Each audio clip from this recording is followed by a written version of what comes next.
اردومیٹری دیکھنے والے تمام دوستوں کو السلام علیکم۔ اس دنیا میں 200 ممالک ہیں، ان کے فلیگز اکٹھے کریں اور بغور دیکھیں تو ایک رنگ کی کمی نظر آئے گی، اور وہ ہے جامنی۔ یہ رنگ تاریخی طور پر بھی نہ کسی تہذیب کا نشان رہا اور نہ کسی فوجی لباس کا، لیکن آج کل یہ لباس میں بھی اور دوسری جگہوں پر بھی عام ہے۔ آخر کیوں یہ رنگ پہلے نہیں تھا اور اب اتنا عام کیوں ہو گیا ہے؟ یہ سب جاننے سے پہلے میری آپ لوگوں سے درخواست ہے کہ میرے چینل اردومیٹری کو سبسکرائب کر کے ساتھ موجود گھنٹی کی علامت کو بھی دبا دیں تاکہ ہر آنے والی نئی ویڈیو آپ کو سب سے پہلے ملتی رہے۔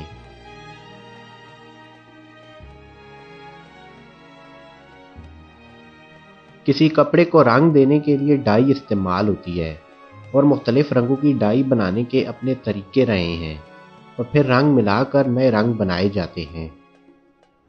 اگر ہم تاریخ دیکھیں تو جامنی رنگ کی ڈائی بنانا انتہائی مہنگا رہا ہے۔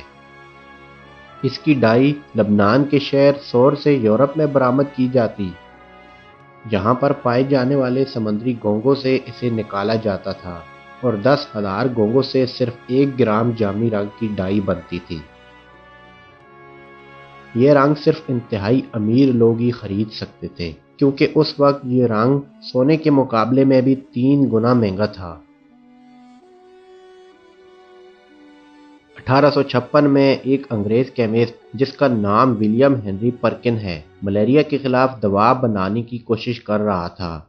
اس دوران وہ دوا تو نہیں بنا سکا، لیکن اس نے جامنی رنگ کی ڈائی ڈھونڈ لی۔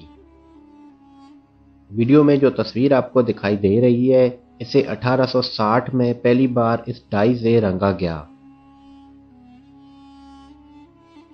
ولیم ہنری پرکن نے اس دریافت سے بہت زیادہ پیسہ کمایا، اور پھر آہستہ آہستہ عام ہونے سے یہ رنگ 20ویں صدی کے آغاز تک اپنی اہمیت کھو بیٹھا۔ قوموں کی شناخت کے نشان تو وہی رہے، اور بہت کم ملک ایسے ہیں جن کے یہ نشان 20ویں صدی کے بعد کے ہیں۔ اسی لیے یہ رنگ صرف ڈومینیکا اور نکارگوا کے جھنڈوں کے علاوہ کسی اور ملک کے جھنڈے میں نہیں۔ اس رنگ کو دوسرے رنگوں سے ملا کر بنانا بھی بہت مشکل ہے۔ اس کی وجہ قوس قزح میں چھپی ہے۔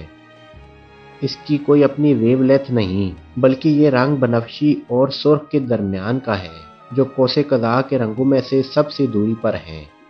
یہ رنگ دراصل صرف بصری اسپیکٹرم میں سے صرف سبز کے نہ ہونے سے بننے والا ذہنی تصور ہے۔